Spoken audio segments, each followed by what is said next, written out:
Good evening. Oh, Charlie decided he wanted to jump in and say hello tonight. And it's the perfect time because tonight's Live About Five with Amy is all about how shame is not going to help you get to your goals. In the month of January, we're working together to talk about how can you reach your goals in life.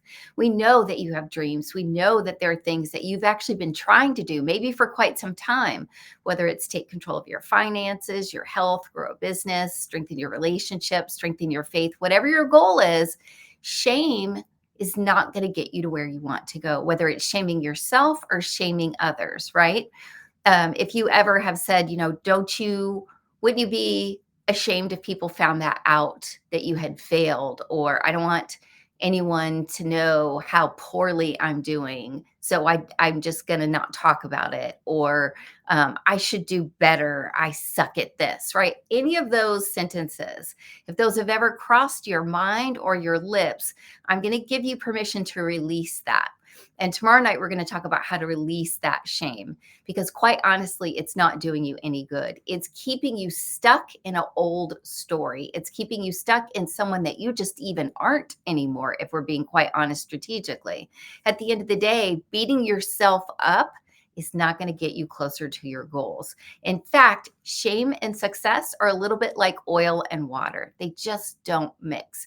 And I want you to think about shame as something that you can put down, like a backpack, right? Let's let Let's also put Charlie down. He's decided he wants to go see what's over there. But if you think of shame like a backpack full of rocks, and you are carrying that everywhere you go, and maybe each rock represents a different shame, right? I'm ashamed that I didn't do better when I was in high school. I'm ashamed that I didn't lose that weight I wanted to lose. I'm ashamed that I cheated on the promise that I made to myself. I'm ashamed that my relationship with my family isn't what I want it to be. All of those rocks are nothing but a burden because shame is not going to motivate you, help you, support you, engage you, enlighten you. None of that. There's nothing good there for you.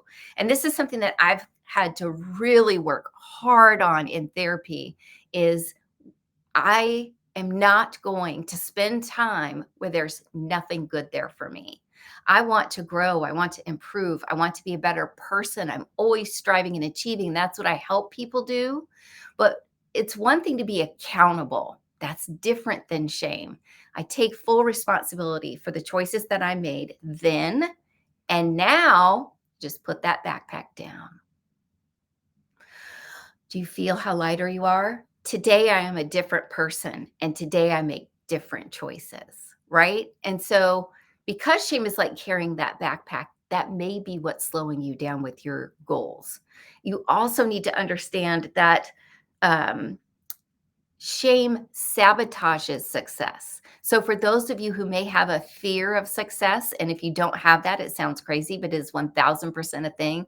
Like, what if I earn more money than my parents ever did? And you were taught money is the root of all evil. What if I earn more money than my spouse and it creates an inequity and there's a problem? What if I earn more money and then I lose it? There's so much fear around success. It's very real. And it might be that you're using shame as a shield to protect you from success so that you can just always stay in this helpless state. And I'm going to encourage you to put down that shield too, because you are meant for more. You are not meant to be shamed. It is one thing to take responsibility. Shame is nothing but a negative, right? I think it's also important to know that we can work together to kick shame to the curb. And it would be brilliant if it was as simple as putting that backpack down or putting that shield down, but it is a constant practice. And a friend of mine named Michelle taught me why it's so hard to change any ingrained habit, because the likelihood is if you lean on shame, if you experience shame, if you're constantly shaming yourself, that is an old habit that was formed probably when you were quite young. And it's like this, all these different rivers coming down the side of a mountain. And this is your emotional landscape. And they have been doing that for 10, 20, 30, 40 years. And so they're deep. The holes that they have made in that wall are deep. So when water starts to flow, when energy starts to flow, it finds those holes easily. That's its home. It's been going there forever.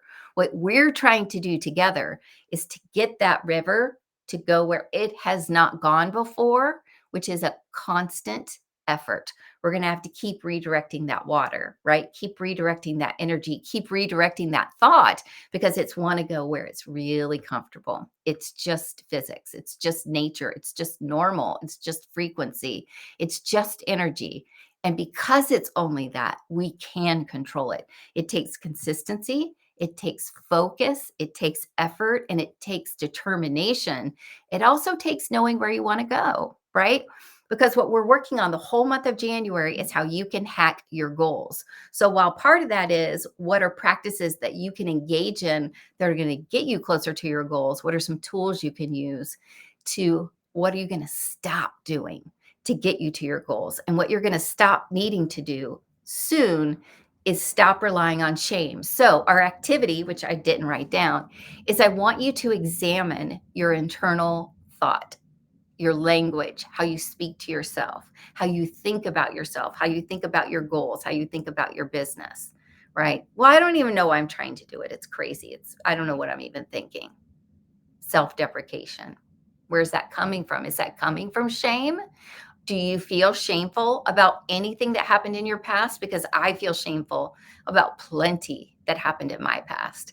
And I am working constantly to rebuild, to re engineer, to pay back, to pay forward, and to heal, right? Because we all have stuff. If you've lived long enough, you've got stuff. And I want you to know that's okay, but you don't have to keep carrying it. So together, I've actually got two spaces that have opened up for coaching. I have two people have graduated. They're doing so great, which is awesome. Um, so if you're interested in working one-on-one, that's available. And this is the sort of thing that we'll do is the goal is to identify your goals. Where do you want to go? What are you trying to do? How are you trying to get there? And then we're going to engineer your path to achieving those goals.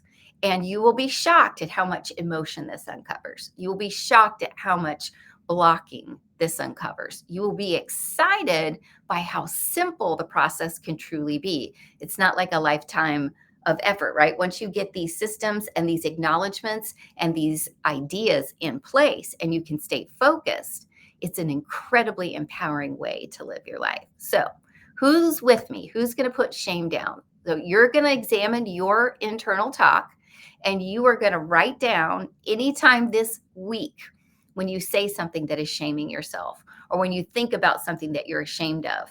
And then, you know, I'm so ashamed that I never finished that project.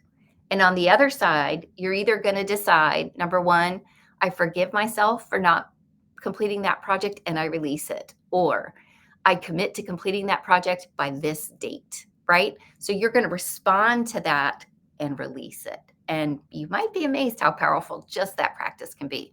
So shame ain't it. Let's stop shaming. We're not going to do that anymore.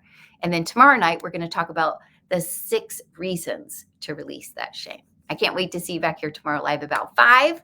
I love you guys so much, and I'm so glad you're here. Take care, everybody.